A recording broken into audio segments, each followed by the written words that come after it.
Veda 24/7।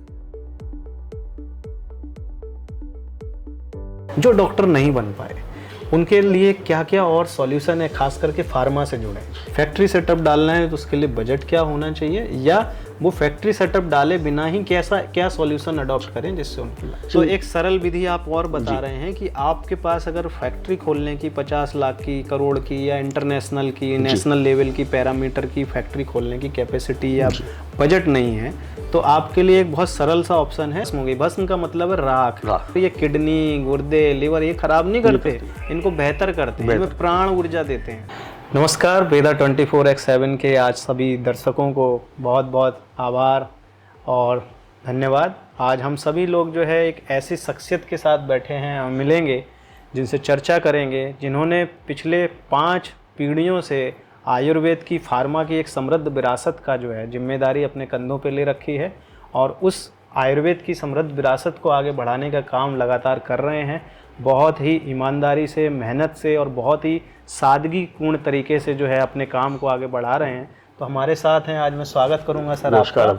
हमारे साथ हैं पंकज सर, पंकज अग्रवाल सर, जिनकी एक फार्मेसी है विजयगढ़ में जिसका नाम है प्राणाचार्य आयुर्वेद, जो पिछले 5 पीढ़ियों से जो है चली आ रही है और इसकी जो 5वीं पीढ़ी के कर्ता धर्ता हैं पंकज सर हैं, और जो जिनसे आज हम जानेंगे कि आयुर्वेद की फार्मेसी का स्ट्रक्चर कैसा होता है। जनरली आज भारत का एक दुर्भाग्य कहेंगे कि जो भारत की ये स्वदेशी परंपराएं थीं, जो भारत की बौद्धिक विरासत थी, उसको जो है कई जगह पे तोड़ा मरोड़ा गया, मार्केटिंग करके जो है उसको जो है पीछे किया गया, और उसके अलावा उसके बारे में दुष्प्रचार करके ये फैलाया गया कि ये जो भारत की सांस्कृतिक धरोहर हैं या चिकित्सा शास्त्र है ये बहुत कमज़ोर है या घरेलू गरम मसाले जैसा है, कुछ नुस्खे जैसा है। तो आज हम इस पे भी चर्चा करेंगे और इसमें कैसे जो है कैरियर बनाया जा सकता है, कैसे इसमें जो है व्यापार किया जा सकता है, कैसे इसके माध्यम से लाखों लाख लोगों तक पहुंचा जा सकता है और लोगों के रोगों के लिए भी हितकारी जो हैं कई सारे योग और प्रिपरेशंस बनाई जा सकती हैं।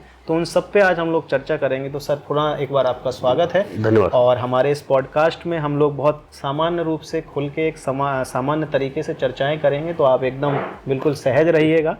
सर ने कहा कि इनके लिए जीवन में पहली बार है जो उन्होंने कैमरे के सामने जो बैठे हुए हैं, तो आपको मैं रिलैक्स करना चाहूँगा पहले तो। धन्यवाद। और दूसरा जो है, पहला प्रश्न है एक आपसे कि आप पहले तो ये बताएं कि क्या, कैसे, किस तरह से जो है प्राणाचार्य जो है कार्य करती है और किस तरह से जो है आप लोगों के लिए कार्य कर रहे हैं। मैं सबसे पहले तो आपको ये बताना चाहूँगा कि प्राणाचार्य की स्थापना कैसे हुई।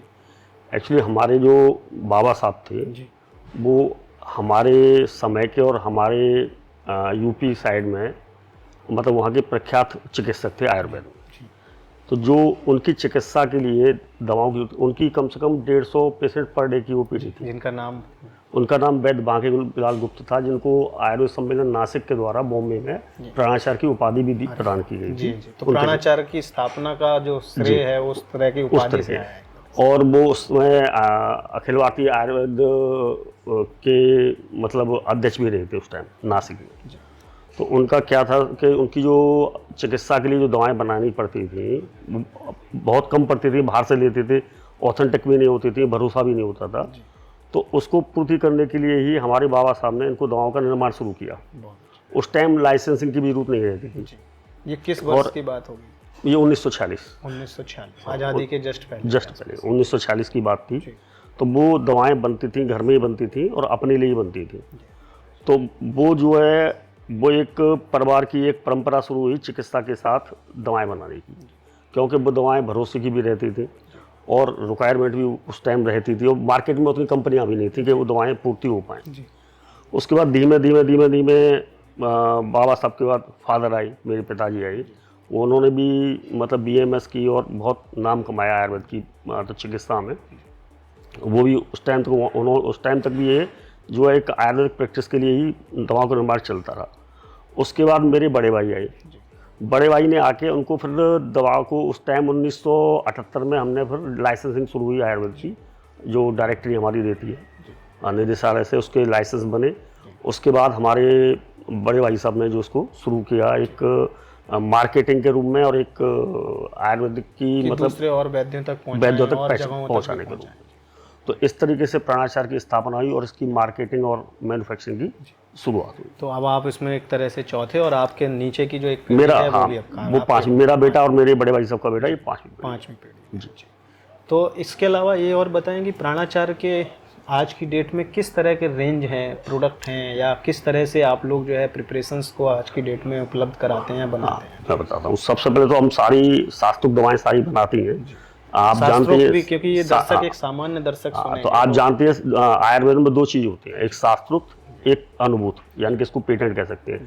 शास्त्रोक्त दवाएं उनको बोलते हैं जो सारे ग्रंथों में दी हुई हैं, यानी कि जो आयुर्वेद की पुरानी संहिताएं हैं उनमें जो लिखी हुई औषधियां हैं वो शास्त्रोक्त हो गई, और उन्हें क्लासिकल भी कहते हैं। आम आदमी लवणवास्कर चूर्ण जानता है, तो लवणवास्कर चूर्ण है तो उसको हर कंपनी लवणवास्कर चूर्ण के नाम से ही बनाएगी। जैसे च्यवनप्राश हो गया, हाँ च्यवनप्राश हो गया, उसका फॉर्मुलेशन उसमें ग्रंथ में दिया हुआ है, वही फॉर्मुलेशन होगा, वही नाम होगा। एक तरह से जेनेरिक मेडिसिन, आयुर्वेद की जेनेरिक मेडिसिन, क्लासिकल मेडिसिन, वो एक शास्त्रोक्त अनुभूत होता है। जैसे कि हमारी 1946 से हम चिकित्सा कार्य कर रहे हैं, उस चिकित्सा में हमने आयुर्वेद दवाओं को, जड़ी बूटियों को, या आयुर्वेद की जो शास्त्रोक्त दवाएं उनको मिश्रित कई मरीजों को दिया, और हमने पाया कि उनका प्रभाव हमारी आयुर्वेद चिकित्सा में बहुत अच्छा रहा। तो उसी को हमने चाहे वो कैप्सूल, टैबलेट, पाउडर या उसमें जो है सिरप के रूप में बनाया। तो ऐसी दवाइयाँ जिनके कॉम्बिनेशन टेक्स्ट बुक्स में नहीं थे या थे, तो कुछ उसमें से लिया और कुछ अपनी प्रैक्टिकल लर्निंग से बनाया, नई रिसर्च से कुछ तरीके फार्मूले इजाद किए, और उनको जोड़ के जो दवाई निकल के आई वो पेटेंट हो गई। तो क्लासिकल वो दवाइयाँ जो कोई और नहीं, हर कोई बना सकता है, हर फार्मा बना सकती है, जैसे च्यवनप्राश, त्रिफला, और पेटेंट वो जिसे कोई और नहीं बना सकता, जिसका एक एक्सक्लूसिव नाम और एक एक्सक्लूसिव फॉर्मुलेशन होता है। ठीक है। इसके अलावा और ये भी बताएं कि जो ये फैक्ट्री का सेटअप है, ये फैक्ट्री का सेटअप, इसके लिए क्या सिस्टम है, क्या तरीके हैं, जो लोग जो है अगर किसी का मन है कि एक फैक्ट्री आयुर्वेद की खोलना चाहे तो, या उसके बारे में और विस्तार से समझना चाहे कि ये ऑथेंटिक होती हैं या ऐसे ही कोई भी कुछ भी पीस के डाल देता है, तो इसके बारे में भी थोड़ा सा बताएं। इसके लिए क्या होता है, अगर किसी को आयुर्वेदिक फार्मेसी लगानी है तो उसको अपनी स्टेट गवर्नमेंट से एक लाइसेंस लेना होता है। इसके लिए हर राज्य का अपनी स्टेट गवर्नमेंट होती है, और उसमें एक डायरेक्टरेट होता है। डायरेक्टर आयुर्वेद का एक विभाग होता है, जिसमें एक उसका डिस्ट्रिक्ट पे एक उसका ऑफिस होता है, आयुर्वेद ऑफिसर आयुर्वेद को होता है, और एक उनका जो है स्टेट वाइज आयुर्वेद को होता है। वहाँ से जो है उसकी हमें परमिशन मिलती है, लाइसेंस मिलता है। लाइसेंस के लिए प्रक्रिया क्या होती है, आपके पास एक बिल्डिंग होनी चाहिए जिसका एक मानक होता है, उसके आधार पर उसमें इतने कमरे होने चाहिए, जिसमें कि एक लैब होती है, जड़ी बूटियों का एक कमरा होता है, फिनिश गुड का होता है, और अलग अलग जितने भी आप कल्प बना रहे हैं उन कल्प के हिसाब से अलग अलग, मतलब आपकी जैसे अगर लिक्विड है तो लिक्विड सेक्शन हो, चूर्ण है तो चूर्ण सेक्शन हो, उससे रिलेटेड मशीनरी हो, उसके लिए आवश्यक मशीनरी चाहिए होती है। और उसके अलावा उसमें क्या होता है कि जो है कुछ उसमें टेक्निकल स्टाफ की आवश्यकता होती है, जैसे कुछ 2 BMS डॉक्टर और 2 BSc टेक्निकल स्टाफ की जरूरत होती है, जिससे कि वो उन जड़ी बूटियों को पहचान पाएँ, समझ पाएँ, चेक कर पाएँ। तो सबसे पहले तो जो लाइसेंस की अथॉरिटी होती है उसके कुछ मानक होते हैं, उन मानक के अनुसार बिल्डिंग बनानी होती है, उसके अनुसार उनके जो पेपर्स होते हैं वो पूरे करने, वो फुलफिल करने पड़ते हैं, वो उनको देने पड़ते हैं। उसके बाद आपको आपकी स्टेट गवर्नमेंट जो है उसका लाइसेंस देती है। बिल्डिंग के लिए भी स्पेस जो है बिल्डिंग के लिए या बनी हुई बिल्डिंग हो किराए की हो, लेकिन उसका एक मानक है, इतने रूम्स होने चाहिए, इतने साइज के होने चाहिए। तो उसके बाद जो है जो जड़ी बूटियाँ वगैरह लेके आने का सिस्टम है, जैसी आपकी प्रिपरेशन है उस तरह से होता है, या कुछ और सिस्टम रहता है? कैसी जड़ी बूटी का सिस्टम कैसे होता है? जड़ी बूटी का सिस्टम ऐसे होता है, जड़ी बूटी बहुत सी जड़ी बूटी तो ऐसी होती है जहाँ हम लोकल फार्मेसी लगाई हुई है वहाँ कल्टीवेट होती है, मतलब फ्रेश वहाँ खरीदी। इसके अलावा इसके सप्लायर होते हैं, उनसे जड़ी बूटियाँ अच्छे सप्लायर होते हैं, और हर क्वालिटी की जड़ी बूटी आती है, तो अच्छी क्वालिटी की जड़ी बूटी छांट के आपको लेनी होती है। इसके अलावा जो भी आपकी टेक्निकल टीम है, जैसे आपके BMS डॉक्टर हैं या आपके जो BSc स्टाफ है, वो उन जड़ी बूटियों को देखते हैं मंगाने के बाद। जड़ी बूटियों में एक चीज़ और हमारे दर्शकों को मुझे लगता है कि जानने की जिज्ञासा रहेगी कि जैसे कोई आंवला डलता है, तो अब जड़ी बूटी के नाम पे आंवला भी है, एक जड़ी बूटी है, तो आंवला किसी भी तरह का आंवला डाला जा सकता है या कोई उसके भी तय मापदंड है?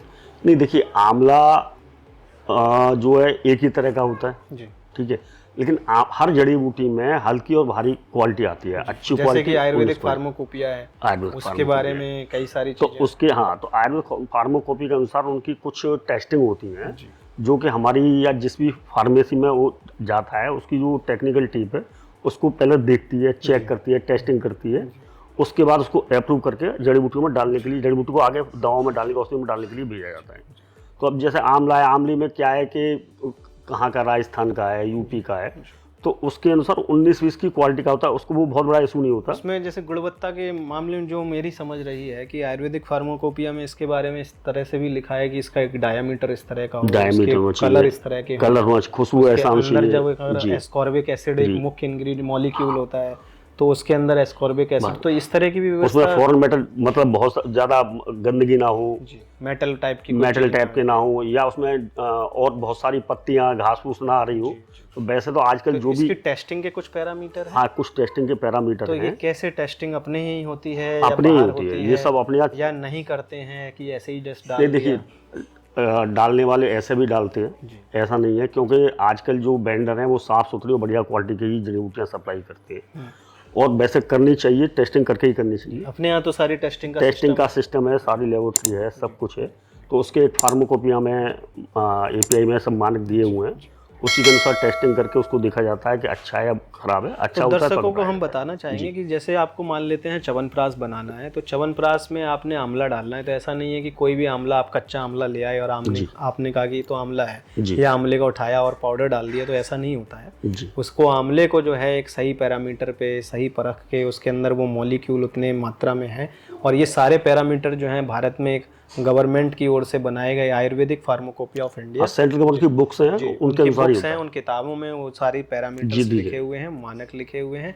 अच्छी फार्मेसियां जो सही स्तर से, सही तरीके से बनाती हैं, उन पैरामीटर्स को, मापदंड को फॉलो करती हैं, या वो ऐसे वेंडर्स से वो दवाइयाँ लेते हैं, जड़ी बूटियाँ लेते हैं जो उसके वो पैरामीटर को पूरा करते हैं, या वो उसके पास वो ऐसे सर्टिफिकेट होते हैं कि हमने इस तरह की टेस्टिंग की हुई है। तो इस तरह से ये जो है दवाइयों के बनाने की एक निर्माण विधि होती है, कि ऐसा नहीं कि आयुर्वेद का मतलब कि किसी चूरन को या किसी गरम मसाले को या पेड़ की कोई भी पत्ती तोड़ के डालना मतलब आयुर्वेद नहीं है। तो इसलिए हम लोग आपको इस विषय पे थोड़ा सा विस्तार से जो है जानकारी साझा कर रहे हैं। तो इसी में एक और मेरा प्रश्न है कि बहुत सारी प्रिपरेशंस हैं आयुर्वेद में, जो कई बार कहा जाता है कि इनमें जो है मेटल है, कि इनके अंदर जो है ताम्र है, जैसे कि तांबा, या स्वर्ण है, गोल्ड, तो इनकी भी मेडिसिन्स बनती हैं, और ये कहा जाता है कि इनके अंदर मेटल है। तो इस पे आप थोड़ा सा प्रकाश डालें और बताएं कि ये मेटल कितनी जो है इफेक्टिव है शरीर के लिए, और इनकी हार्मफुलनेस अगर है तो किस कंडीशन में है, कि अगर इसमें शोधन, मारण, जारण या भस्मीकरण जो भी विधि है उसके बारे में बताएं थोड़ा सा, अगर आप इस पर। देखिए सर, होता क्या है कि जितने भी हमारे ग्रंथ हैं उनमें सारी विधि बताई गई है कि किसी भी धातु को अगर उसकी भस्म बनानी है या ह्यूमन बॉडी के लिए यूज करना है तो कैसे करना है। अगर हम उसको फॉलो करते हैं, जैसे कि किसी भी मेटल का सबसे पहले शोधन होता है, तो शोधन की जो ग्रंथों में विधि बताई गई है, शोधन मतलब प्योरिफिकेशन, तो उसका एक प्रोसेस दिया हुआ है। तो अगर हम इस प्रोसेस को पूरा करेंगे, शोधन करेंगे, शोधन का मतलब बाद होता है मारण। मारण का मतलब जैसे कि लोहा है या तांबा है, उसको निश्चिंद करना, उसकी फॉर्म को चेंज करना, यानी कि उसको थोड़ा ब्रेक डाउन करना, उसको पाउडर फॉर्म में ले जाना या अगली स्टेज में ले जाना, जिससे कि उसकी वो मेडिसिन प्रिपरेशन तैयार की जाने में हेल्प हो सके। मारण के बाद होता है उसका भस्मीकरण। भस्मीकरण में क्या होता है, उसका एक प्रोसेस है। उस धातु को मारण के बाद बहुत सारी जड़ी बूटियों के रस में, क्वाथ में, या जैसे भी प्रोसेस दिया गया है उस हिसाब से उनकी भावना लगा के, भावना का मतलब होता है किसी जड़ी बूटी का अर्क या सोरस उसमें लगाया जाता है, उसकी टिकिया बना के सुखाया जाता है, फिर उपलों में कंडों की आग में उसको फूंका जाता है। तो भस्मीकरण का अगर सर की भाषा को थोड़ा मैं और सिंप्लीफाई करूं, कि और सरल करूं, तो उसमें ये होता है कि किसी मेटल को लिया, उसका जो है शोधन किया यानी प्यूरिफिकेशन किया, उसके बाद मारण किया यानी उसको टुकड़ों में ब्रेक किया, छोटा किया, इस कंडीशन में लेके आ गए कि आगे उसे जो है भस्म बनाया जा सके। भस्म यानी चूर्ण, पाउडर बनाया जा सके। और भस्म बनाने के लिए भी उसके प्यूरिफिकेशन के कई सारी प्रक्रियाएं हैं, जैसा कि सर ने बताया कि जैसे मान लेते हैं कि गोल्ड है, स्वर्ण, सोने की अगर हमें भस्म बनानी है तो उसमें जो है हम कई सारे ऐसे लिक्विड हैं, दवाइयाँ हैं, जिनके हम क्वाथ की जो है भावना देते हैं, यानी उनमें डुबो के रखते हैं, और उसके बाद जो है उसके कंडों के उपलों में कई सारे पुट दिए जाते हैं, यानी कि एक बहुत गहरे गड्ढे में उन भस्मों को जो है रखा जाता है मिट्टी के कटोरों के रूप में, और उसके बाद जो है उन भस्मों को पूरी तरह से राख करने की कंडीशन में पहुंचा दिया जाता है, जिससे वो पूरी मेटल भस्म हो जाती है, यानी राख हो जाती है। यही है बिल्कुल सर? ठीक है। तो इस तरह से जो है ये भस्म तैयार होती है, और फिर इसके बाद कैसे उनसे क्या करते उसके बाद जब भस्म तैयार होती है तो उसकी मतलब जो धुलाई है, उसके बाद उसकी टेस्टिंग है। हैं? जी जैसे जड़ी बूटियों की पैरामीटर्स हैं, जी, ऐसी सेंट्रल गवर्नमेंट के बनी हुई भस्मों की या जिसमें औषधियों के टेस्ट वगैरह और ये सब पूरे पैरामीटर्स तो उसमें ये भी पता चल जाता है कि अभी ये औषधि लेने की स्थिति में है, कच्ची है, नुकसानदायक, इसमें टॉक्सिसिटी तो नहीं है, टॉक्सिसिटी है। तो कुछ तो नहीं है। भस्मों में टॉक्सिसिटी कम हो जाती है या फिर भी उसमें कुछ रह नहीं, जाती है? बिल्कुल खत्म हो जाती है अगर पूरा प्रोसेस फॉलो किया जाएगा तो। तो ये सबसे बहुत पूरा इंपॉर्टेंट पॉइंट है सबके लिए जानने वाला, कि जो लोग ये कहते हैं कि आयुर्वेद की भस्मों में मेटल होती है, उनको ये पॉइंट जरूर सुनना और चाहिए। ये कहते हैं वो किडनी इफेक्ट करेगी, नुकसान करेगी। अगर वो भस्म प्रोसेस से नहीं बनी होगी, कच्ची होगी, तो वो शरीर के लिए भी नुकसानदायक है और किडनी के लिए भी नहीं।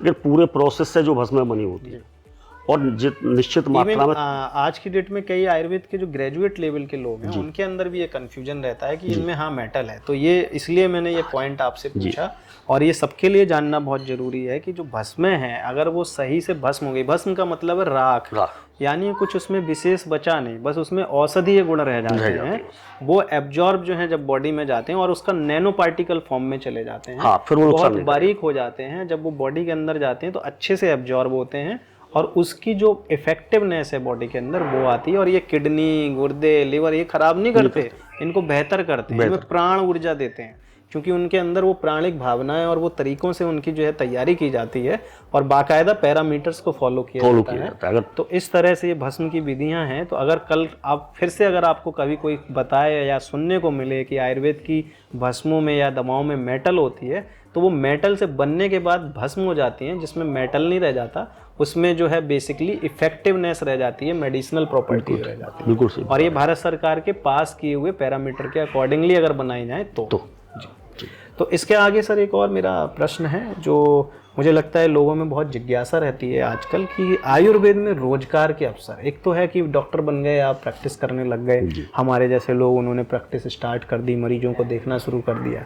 जो डॉक्टर नहीं बन पाए उनके लिए क्या क्या और सॉल्यूशन है, खास करके फार्मा से जुड़े, तो ये जरूर बताएं। आयुर्वेद में बहुत सारे रोजगार के अवसर हैं और आयुर्वेद आज अब जो है भारत में मतलब उत्थान की ओर है जी। हमारे श्री प्रधानमंत्री श्री प्रधानमंत्री नरेंद्र मोदी जी वो चाह रहे हैं कि इसकी क्वालिटी भी सुधरे और ये फैले, हिंदुस्तान से बाहर भी जाए जी। तो उसमें क्या है, इसमें जो रोजगार के अवसर जो आप बता रहे हैं, बहुत सारी फार्मा कंपनियों में मतलब आज के टाइम में आप ये समझिए BMS के अलावा भी, जैसे कि आप जो है BSc करे हुए हैं जी, या आपने D फार्मा किया हुआ है आयुर्वेद से, तो उसके लिए उसके बाद एक ट्रेनिंग के बाद या कंपनी खुद ट्रेनिंग देती है आपको, एक टेक्निकल स्टाफ के रूप में भी रोजगार की व्यवस्था है। एक ये हुआ। दूसरा, आप अपना आयुर्वेदिक सेंटर खोल सकते हैं जी, मेडिकल स्टोर खोल सकते हैं आयुर्वेद का। आयुर्वेद की दवाएं उसमें आप सेल कर सकते हैं रिटेल में। आयुर्वेद के बहुत सारे मतलब छोटे छोटे स्टोर के अलावा आयुर्वेद के जैसे पंचकर्म वगैरह की भी आप सीख के उसको भी करा सकते हैं। थेरेपिस्ट की कोर्सेज करके करा सकते हैं। टेक्निकल कोर्स करा सकते हैं। आयुर्वेद में पंचकर्म की कई सारी थेरेपीज होती हैं, हमें भी बहुत सारे असिस्टेंट चाहिए होते हैं। बहुत सारे आजकल आयुर्वेद के डॉक्टर और थेरेपिस्ट हैं जो अपने समय के अलावा आपको भी समय देके काम कर सकते हैं, तो उनके साथ भी आप करा सकते हैं। इसके अलावा जड़ी बूटियों का भी एक बहुत बड़ा जड़ी बूटियों का बहुत बड़ा क्षेत्र है। जड़ी बूटियां आप कल्टीवेट भी कर सकते हैं जी। जड़ी बूटियां आप सप्लाई कर सकते हैं जी। तो इसी में मेरा एक और इसी आंसर से जुड़ा एक मेरा और प्रश्न है कि कोई अगर जड़ी बूटी खेती कर रहा है, से फॉर एग्जांपल वो मध्य प्रदेश में है और मध्य प्रदेश में उसके पास खेती के लिए जगह है, वो अपनी जो नॉर्मल खेती करने के साथ साथ कुछ जड़ी बूटी खेती करना चाहता है, तो एक तो वो कैसे करे? क्या हर राज्य के हिसाब से जड़ी बूटियों की पैदावार भिन्न भिन्न है? और अगर मान लेते हैं कि उसने किसी एक तरह की खेती करना शुरू कर दी, फॉर एग्जांपल उसने एलोवेरा की खेती करना शुरू कर दी या आंवले की खेती करना शुरू कर दी, तो खेती करने के बाद वो उन मेडिसिन्स को, जो जड़ी बूटियां हैं, उनको कैसे आगे लेके जाए? तो दोनों चीज़ों के मैं जानना चाहूँगा। देखिए, सबसे पहली बात तो आपने जो कहा, हर क्षेत्र में जो जड़ी बूटियाँ उगती हैं वो अलग अलग होती हैं। अच्छा। और वहाँ वो कल्टीवेट भी आसानी से होती है और उनकी ग्रोथ भी ज़्यादा होती है। जैसे कि अब आप ये समझिए कि उधर एमपी में जो है ये गूगल ज़्यादा होता है, राजस्थान में गूगल ज़्यादा होता है, या सतावर अच्छी तरह उगती है उधर, अश्वगंधा है वो भी मतलब जो मैदानी इलाके हैं। मैदानी इलाके हैं, ऐसे राजस्थान है वहाँ बबूल की फली वगैरह है, नीम पत्ती है, नीम का उधर मतलब अच्छा मतलब पैदावार है। तो ऐसे जगह जगह के हिसाब से। और इसके लिए भी जैसे हिमाचल है तो हिमाचल के लिए कॉमन जड़ी बूटियाँ किस तरह? हिमाचल में मतलब ज़्यादातर जड़ी बूटियाँ होती हैं, ज़्यादातर होती है क्योंकि वहाँ का क्लाइमेट ऐसा है। वहाँ अश्वगंध भी होती है, सतावर भी होती है, बहुत सारी जड़ी बूटियाँ होती हैं अलग अलग। अब हर राज्य की जो सरकार है वो इसके लिए आज प्रोत्साहन दे रही है। वो डिस्ट्रिक्ट लेवल पर आपको ये बताते हैं कि आप कौन सी जड़ी बूटियों का यहाँ उगा सकते हैं और कैसे। मुझे जहाँ तक याद आता है जड़ी बूटी पादप मंत्रालय है और कैसे आप उसको उगा सकते हैं, और उसके लिए उसको फैसिलिटी भी देती है, उसकी ट्रेनिंग भी देती है। जिन किसी को भी अगर जड़ी बूटी के क्षेत्र में इंटरेस्ट है और ज़्यादा जानकारी नहीं तो शायद जड़ी बूटी पादप मंत्रालय नेट पर जाकर सर्च करेंगे, वहाँ पे अगर आप सर्च करेंगे तो इसकी जानकारी भी है।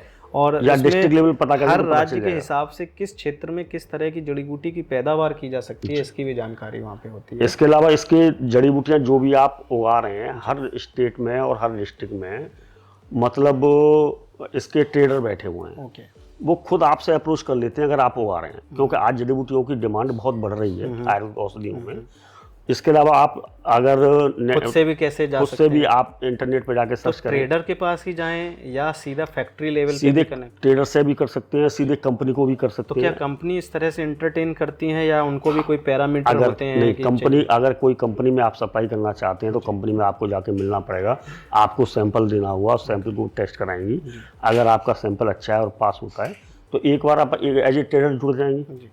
और अगर मान लेते हैं कि किसी को जड़ी बूटी खेती की इंटरेस्ट है, जगह है जी, तो क्या उसकी टेक्निकल नॉलेज के लिए कोई ऐसा सहयोग वो फार्मा कंपनियों से ले सकते हैं कि भाई हमारे पास जगह है, लैंड है? जैसे फॉर एग्जांपल आपके पास जी, आपके पास लगभग कितने प्रोडक्ट हैं अपनी फार्मा कंपनी में? हम कम से कम 150 से 200 प्रोडक्ट बनाते हैं, शास्त्रोक्त और पेटेंट मिला के। और आप इसके लिए निश्चित तौर पे बाजार से बहुत सारे लोगों से जड़ी बूटी लेते होंगे जी। तो अगर कोई आपके पास ऐसे खेती करने वाला है या कोई व्यक्ति जो जिसका इंटरेस्ट है वो आए तो क्या आप उनको गाइडेंस भी दे सकते हैं? तो ये गाइडेंस में जो हमारी या उनके साथ पार्टनरशिप कर सकते हैं? नहीं, जो गाइडेंस में हमारी टेक्निकल टीम है उनका सहयोग भी कर सकती है, उनको बता भी सकती है, और जितना रिक्वायरमेंट अपनी होगी हम उससे खरीद भी सकते हैं। पर ज़्यादा अच्छा ये है कि वो बड़े ट्रेडर्स से जुड़ें। बड़े ट्रेडर्स के पास ऐसे कई सारे फार्मा मैन्युफैक्चरर्स उनके पास बहुत सारे सप्लायर भी जुड़े होते हैं और बहुत सारी। तो ये ट्रेडर्स बेसिकली कहाँ से ट्रेड करते हैं? किसी शहर देखिए हर जगह, देखिए होता क्या है, दिल्ली सबसे बड़ा सेंटर है, लेकिन जहाँ जिस स्टेट में जो औषधि या वनौषधि पैदा होती है उस स्टेट में उनके ट्रेडर भी बैठे हैं जो किसानों से खरीदते हैं। किसी पर्टिकुलर जगह पे मिलते हैं, किसी वेबसाइट पे मिलते हैं? सर वेबसाइट तो नहीं, मैं इतना इसका बारे में मुझे जानकारी नहीं है जी। जैसे दिल्ली का आपने जिक्र किया, दिल्ली में खारी बावली एक जगह है, खारी बावली में बहुत सारा ट्रेडर मिल जाता है। आपको किसी भी जड़ी बूटी का नाम डाल के डालेंगे इसके सप्लायर जी या परचेजर तो बहुत सारे खुल जाते हैं। गूगल से वहाँ से गूगल से करके आप हर जगह पे जड़ी बूटी बायर और ट्रेडर इस तरह से। वैसे आप कल्टीवेट करेंगे तो कहीं ना कहीं राज्य सरकार और डिस्ट्रिक्ट लेवल पे बहुत सारी सुविधाएं मिलती हैं आपको कल्टीवेट कराने और खरीदने के लिए, बेचने के लिए। तो इसमें एक बहुत बड़ी रोजगार की संभावना है। और जड़ी बूटी की खेती के बारे में जो मेरी समझ है या मैंने जितना भी अपना अनुभव रहा है उसमें ये समझ में आया है कि जो सामान्य खेती होती है, सामान्य पैदावार होती है जैसे चावल, गेहूं या इस तरह की, उससे कई गुना ज़्यादा जो है आपको फायदा होता है, मार्जिन मिलता है। कम जगहों पे आप ज़्यादा पैदावार कर सकते हैं। कुछ जड़ी बूटियाँ तो बड़ी महंगी भी हैं, बहुत सारी, जैसे कि अगर आप कुछ उदाहरण दें, बताएं हमारे दर्शकों को। देखिए जड़ी बूटी क्या है, सतावर है, अश्वगंधा है, अश्वगंधा महंगा होता है, अकरकरा है, अकरकरा अच्छी मतलब लागत है, सतावर की भी अच्छी लागत है। अब जड़ी बूटियाँ तो बहुत सारी हैं, अब एलोवेरा है, कुटकी है, एलोवेरा है। एलोवेरा महंगा बिक रहा है? नहीं, एलोवेरा आप रिक्वायरमेंट कॉमन है, मतलब कॉमन है, रिक्वायरमेंट है, मतलब उसके कंजप्शन बहुत है, बहुत है। और कुटकी वगैरह है, वो कॉस्टली है काफ़ी। कुटकी है। कोई ऐसी जड़ी बूटी आपके दिमाग में आती हो जो कम जगह पे ज़्यादा उगती हो, मतलब कम जगह पे उसकी पैदावार ज़्यादा हो और उसकी कॉस्ट भी ज़्यादा हो, जो हर कोई नहीं उगाता हो? देखिए उसमें तो एक तो कुटकी है, कुटकी है। हाँ कुटकी है, इसके अलावा मुझे कुटकी इसकी का अगर आज के डेट में अगर रेट अगर कुछ चल रहा हो कि क्या एक रेट होगा? कुटकी देखिए अच्छी कुटकी जो है लगभग 1800 से लेके 2200-2500 तक की इतनी महंगी भी बिक इतनी रही महंगी है, बिकती 1800 से लेके 2500 रुपए किलो बिक रही है। किलो बिक रही है। और अकरकरा एक आपने शब्द लिया था, अकरकरा भी है, आप ये मानिए 1000-1200 रुपये किलो की चीज़ है, 1200 अगर अच्छी क्वालिटी का लें। तो ये छोटी जगह में हो जाता है या इसके लिए? नहीं देखिए छोटी जगह में भी, छोटी जगह में देखिए होगा तो फार्म में, खेतों में ही होगा। जी। अब खेतों में क्या है, इसका कितना आप एरिया कर रहे हैं, उसमें फर्टाइल कितना है, कितना वहाँ का उसकी क्लाइमेट उपज कैसा है, क्लाइमेट कैसा है, उसके ऊपर बहुत कुछ निर्भर करता है, कुछ ऐसा नहीं है। और इसके लिए जो कृषि विभाग है वो ज़्यादा अच्छी तरह बता पाएगा। तो मतलब अगर किसी का हमें तो इंटरेस्ट है तो सहयोग वो करने सहयोग के लिए करने के बहुत सारे सारे रास्ते हैं, और इसके अलावा उनको सेल करने के भी बहुत सारे रास्ते हैं। बहुत कि जड़ी बूटी उगा के वो जड़ी नुकसान में बूटियों की नहीं रहेगा, रिक्वायरमेंट दिन पर दिन बढ़ रही है, और वो नुकसान में भी नहीं नुकसान रहेगा, में नहीं वो निश्चित तौर पे सामान्य पैदावार की उससे अपेक्षा ज़्यादा पैदावार मिलेगी, उससे ज़्यादा उसको मार्जिन मिलेगा। जी जी। कुछ और ऐसा विशेष जो आपको लगता है कि इस फार्मा इंडस्ट्री में आपने चैलेंजेस फेस किए हों, या कुछ ऐसा जो आपको लगता है कि बहुत इफेक्टिवनेस है, या जो आयुर्वेद को लेके लोग परसेप्शन बनाए हुए हैं, उसके बारे में कुछ? नहीं देखिए ज़्यादातर आयुर्वेद को क्या लगता है, आयुर्वेद में ज़्यादातर जो पब्लिक है उसको क्या लगता है, चूरन चटनी, कॉस्मेटिक, हर्बल फेस वॉश। ऐसा नहीं है, आयुर्वेदिक पूरी थेरेपी है। जी। जो अच्छे आयुर्वेदिक कंसल्टेंट हैं, डॉक्टर हैं, वो हर बीमारी का आज इलाज कर रहे हैं, और उसका रिजल्ट भी है जी। और उनकी दवाइयाँ भी हैं, उनकी दवाइयाँ भी हैं, उनके रिजल्ट भी हैं, उनके फ़ायदे भी हैं। मतलब बशर्ते उनकी पूरी उनको नॉलेज होनी चाहिए, जानकारी होनी चाहिए। और दवाइयों के टाइप्स भी हैं, मतलब टाइप्स सिर्फ गोलियां नहीं हैं। अगर आप कुछ और बताएं जी। पाउडर में, syrup, capsule, tablet, ointment, liquids हर फॉर्म में आजकल हैं, और गवर्नमेंट भी इस पर बहुत काम कर रही है, बहुत काम करा रही है। तो हर तरीके की दवा मिलती है, और मतलब अच्छे जो प्रैक्टिशनर हैं उनकी 150-200 पेशेंट पर डे की ओपीडी है, और प्योर आयुर्वेद से वो उनको क्योर कर रहे हैं, पेशेंट को क्योर कर रहे हैं, और उनको रिजल्ट मिल रहे हैं।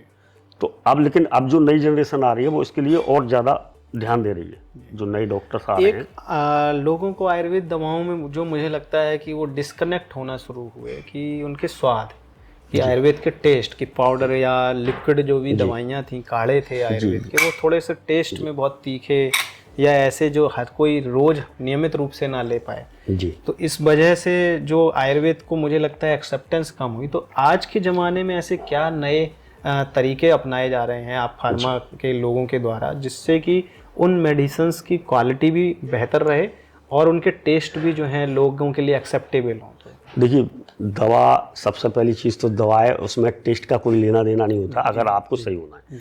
लेकिन क्या होता है, पहले जो काढ़े या वो दिए जाते थे तो उनको पीने में दिक्कत होती थी, खास करके यंग लोग कड़वे, जिन्हें हम थोड़ा सोफिस्टिकेटेड, तो उनके सब्स्टिट्यूट में अब क्या है कि एक्सट्रैक्ट बेस्ड दवाएं, जो जड़ी बूटी है, वो काढ़े में क्या है, जब हम काढ़ा बनाते हैं तो दवाओं का एक्सट्रैक्ट उसमें घुल जाता है।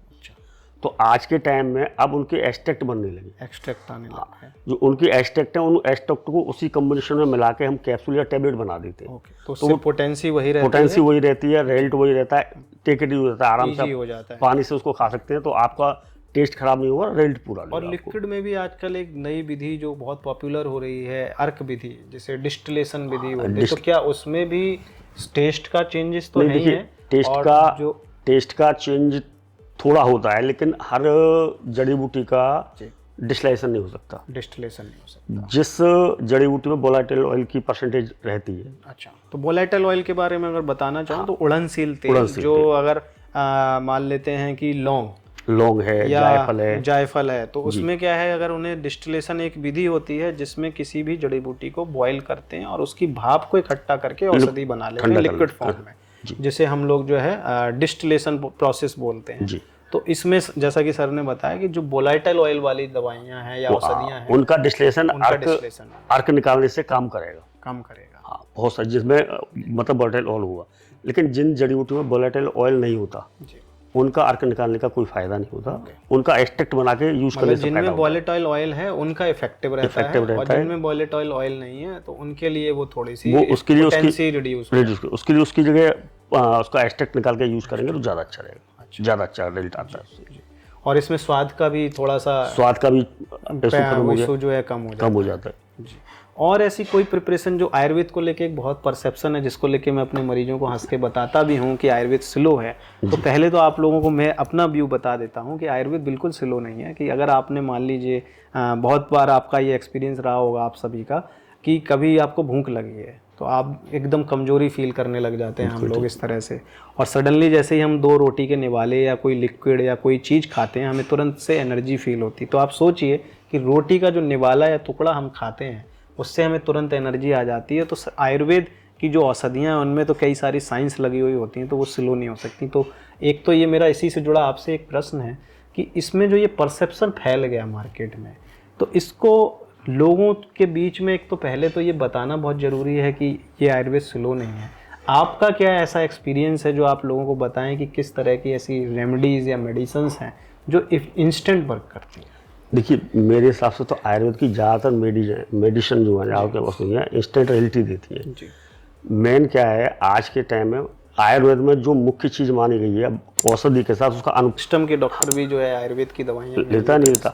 अब आप एक बात समझो, कभी घर में ही गैस बनती है तो पहले हमारे जो माता जी पिताजी पर क्या अजवाइन नमक 9 सार थोड़ा मिला के हींग मिला के देते थे, फांकी मारी अपना एक गुनगुना पानी पिया तुरंत डकार आती थी। तो वो क्या वो इंस्टेंट रिजल्ट तो है? जी बिल्कुल बिल्कुल होता नहीं होता बिल्कुल। जैसे इनो जो मार्केट में बहुत फेमस प्रोडक्ट है उसका हम प्रचार कर दिए तो है तो वही चीज़ है बिल्कुल। अब जैसे कि पहले क्या है कि बुखार आने से गिलोय का काढ़ा पिलाया जाता था। पहले एक लौंग और उसको उबाल के चौथाई करके एक बुखार में, और दूसरे तीसरे दिन उसका रिजल्ट होता था। तो ऐसा नहीं है, रिजल्ट पहले भी था, रिजल्ट आज भी है। कौन दे रहा है, किस तरीके से दे रहा है, किस तरीके की दवा बनी है, अनुपान क्या है, भ्रांतियाँ ज़्यादा हैं। चलते चलते एक और प्रश्न मेरा रहेगा कि लोगों को अगर किसी को आयुर्वेद का फैक्ट्री सेटअप डालना है जी, तो उसके लिए एक तो आपने बताया कि रजिस्ट्रेशन की प्रक्रिया, लाइसेंसिंग, उसके बाद जो है उनको किस लेवल का एक बजट अरेंज करना चाहिए वो करें, या उनके लिए कोई और ऐसा विकल्प जिसमें वो ना इतना इन्वेस्ट करें, क्योंकि उसकी एक लर्निंग अलग है उसका पूरा। तो दोनों चीज़ों के बारे में बताएं कि किसी को फैक्ट्री सेटअप डालना है तो उसके लिए बजट क्या होना चाहिए, या वो फैक्ट्री सेटअप डाले बिना ही क्या सॉल्यूशन अडॉप्ट करें जिससे उनको।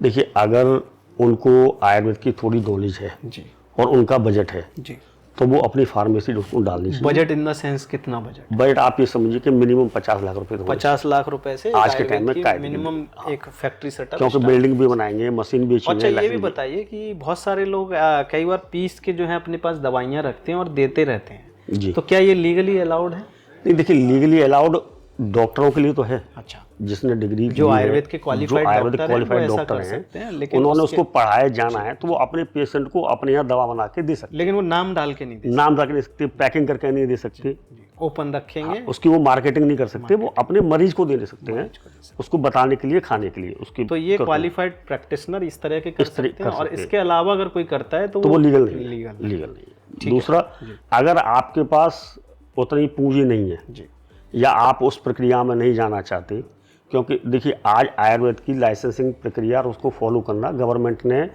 आयुर्वेद के उत्थान के लिए बहुत सी चीज़ें चेंज की हैं जिससे अच्छी क्वालिटी जाए, और हम इंडिया के कई सारे पैरामीटर भी बनाए, जैसे कि जीएमपी पैरामीटर है, आपको अच्छी लैब होनी चाहिए, जड़ी बूटियों की टेस्टिंग होनी चाहिए, फिनिश गुड की टेस्टिंग होनी चाहिए। इसके अलावा और भी कुछ जीएमपी के लेवल के भी और ऊपर के लेवल आ गए जीएमपी में? नहीं, जीएमपी सीजीएमपी हो गया, पर देखिए वो जितना आप पूछा जाना चाहते हैं उतनी ही एक्सप्लोर करना चाहते हैं। जीएमपी क्या है? स्टेट लेवल का, सीजीएमपी सेंट्रल लेवल, और डब्ल्यूएचओ जीएमपी जो है इंटरनेशनल लेवल के लिए। तो ये भारत सरकार ने ऐसे कई पैरामीटर बनाए जो फैक्ट्री लेवल, जिससे अच्छी दवाएं कंज्यूमर को मिल सकें, बाहर भी जा सकें और उसका फायदा उसको हो। तो लेकिन दूसरा ऑप्शन ये है कि कोई अगर इसमें नहीं जाना चाहता तो वो थर्ड पार्टी भी करा सकता है। थर्ड पार्टी करा सकते हैं। थर्ड पार्टी क्या है वो भी? थर्ड पार्टी क्या है? किसी भी आयुर्वेदिक कंपनी से आप अपने लेवलिंग पे माल बनवा के दे सकते हैं। उसके लिए जीएसटी, आपको आयुर्वेद की लाइसेंस की जरूरत होती है। आयुर्वेद लाइसेंस की कोई जरूरत नहीं होती, जीएसटी की जरूरत होती है। जीएसटी की जरूरत होती है। उसमें क्या है कि आपको जो चाहिए, कंपनी आपको आपकी पूरी उसकी एक प्रक्रिया होती है अप्रूवल की। कोई जो प्रोडक्ट आप बनाना चाहते हैं वो अप्रूवल की प्रक्रिया, जहाँ तक मैं फिर से आपको थोड़ा सा और इसमें ऐड ऑन करना चाहूँगा कि जो पेटेंट प्रोडक्ट हैं, अगर कोई अपने स्पेसिफिक नाम और फार्मूला को रजिस्टर करा के करवाना चाहता है तो लाइसेंसिंग की और बाकी लाइसेंस की पेपर जरूरत- वर्क की जरूरत पेपर की जरूरत होती पड़ेगी है। उस फार्मा के साथ भी। फार्मा के साथ, और फार्मा और उसको अगर approve सिर्फ करेगा। क्लासिकल पे जो आयुर्वेद की जेनरिक मेडिसिन जो शास्त्रों में लिखी हुई दवाई है तो उसके लिए तो उसके सिर्फ लिए उनको बनवाना हाँ, ही उसके लिए क्योंकि ऑलरेडी अप्रूवल उस चीज का उस फार्मेसी पे है, जी। तो वो तो मैन्युफैक्चरिंग। एक सरल विधि आप और बता रहे हैं कि आपके पास अगर फैक्ट्री खोलने की 50 लाख की, करोड़ की या इंटरनेशनल की, नेशनल लेवल की पैरामीटर की फैक्ट्री खोलने की कैपेसिटी या बजट नहीं है, तो आपके लिए एक बहुत सरल सा ऑप्शन है थर्ड पार्टी। थर्ड पार्टी आप भी करते हैं क्या? करते हैं हम भी। अच्छा, तो भारत में ऐसी कई सारी फैक्ट्रियां हैं जिसमें एक हमारी प्राणाचार आरोग्यम भी है जहां से आप अपनी थर्ड पार्टी करा सकते हैं, और उसमें फ़ायदा ये भी है कि आप कम एमओक्यू यानी कम पैसे में क्वांटिटी में प्रोडक्ट आप अपना जो है रजिस्टर बनवा सकते हैं और उसे मार्केट में ले मार्केटिंग आप अपने नाम से मार्केटिंग कर सकते हैं। जी। इसके अलावा एक और चीज़ जो फैक्ट्रियों में जो मुझे लगती है कि मिसिंग रहती है, जो मेरा अपना अनुभव रहा है कि बहुत सारी ओरल जो मेडिसिन्स होती हैं उसके भी कुछ मापदंड हैं कि उनको बनाने के लिए कुछ वाटर वगैरह का कुछ DW वाटर कुछ मैंने ऐसे कुछ सुना हुआ है, तो उसके बारे में भी कुछ बताएं कि देखिए उसमें क्या है, सिरप वगैरह बनाने के लिए आपको प्योरीफाइड वाटर चाहिए। इसमें आप DM वाटर यूज कर सकते हैं, RO वाटर यूज कर सकते हैं। RO वाटर अलाउड होता है? हाँ, RO वाटर जिसकी मतलब pH वगैरह चेक करके टेस्ट करके उसको यूज कर सकते हैं। तो यही ये पॉइंट पूछने का मकसद यही था कि कई बार जब हम आयुर्वेद की दवाई देखते हैं तो हम सोचते हैं कि बस ऐसे ही पीसा, काढ़ा बनाया और डाल दिया या पाउडर किया और डाल दिया, तो उसके पीछे एक पूरी साइंस होती है। उसमें जैसे DW वाटर जो है डिस्टिल्ड वाटर होता है, तो ओरल मेडिकेशन में यूजुअली डिस्टिल्ड वाटर या प्यूरिफाइड वाटर, जिसमें जैसे सर ने बताया कि उसके pH लेवल वगैरह चेक करके ही डाले जाते हैं। तो ऐसे नहीं है कि कोई भी दवाई आपके हाथ में जो पहुंच रही है वो ऐसे ही सीधी बन के आ रही है। उसके पीछे एक साइंस है, विज्ञान है, पैरामीटर है, मापदंड है, और आयुर्वेद की दवाइयाँ भी आज की डेट में उतनी ही साइंटिफिक और वैज्ञानिक तरीके से बनाई जा रही हैं जितनी भी दुनिया की किसी और सिस्टम में बनाई जा रही है। तो आप सब लोगों को मुझे उम्मीद है कि आज का हमारा सर ने एक तो टाइम दिया, और इनसे बात करके आज बिल्कुल भी नहीं लगा कि ये पहली बार कैमरे पे बैठ के चर्चा कर रहे हैं। ये सब बहुत ही सहजता से इन्होंने आपने सहजता से मुझसे बहुत कुछ बुलवा लिया, बहुत बहुत धन्यवाद। Thank you so much sir, आप यहाँ पे आए और हमें समय दिया हमारे इस पॉडकास्ट के लिए। और मुझे उम्मीद है कि भारत में आयुर्वेद की ये पॉडकास्ट या ये सीरीज या ये एपिसोड आप सबके लिए बहुत काम का होगा और बहुत आप लोगों को सीखने को मिलेगा। और आप सबसे भी एक रिक्वेस्ट है कि भारत की जो पुरातन सनातन जो भारत की जो सांस्कृतिक धरोहर रही हैं, जो पद्धतियां रही हैं, खास करके आयुर्वेद, इसके प्रचार प्रसार में भी आप लोग जुड़ें। इसको जो है भारत की एक ऊंचाइयों पे ले जाने के लिए, और भारत की ये जो साइंटिफिक ट्रीटमेंट का सिस्टम है इसको भी अपनी लाइफ में अडॉप्ट करें, अपनी फैमिली में अडॉप्ट करें, और घर घर में आयुर्वेद को जो है हम सब लोग मिलके पहुंचाएं। इसी मिशन के साथ हम लोग जो है जल्दी फिर किसी दिन मिलेंगे किसी और एक नई पॉडकास्ट पे। आज के लिए नमस्कार, धन्यवाद। बेहतर कल के लिए आओ वेदों को चुनिए, स्वस्थ हो मस्त हो तंदुरुस्त रहे।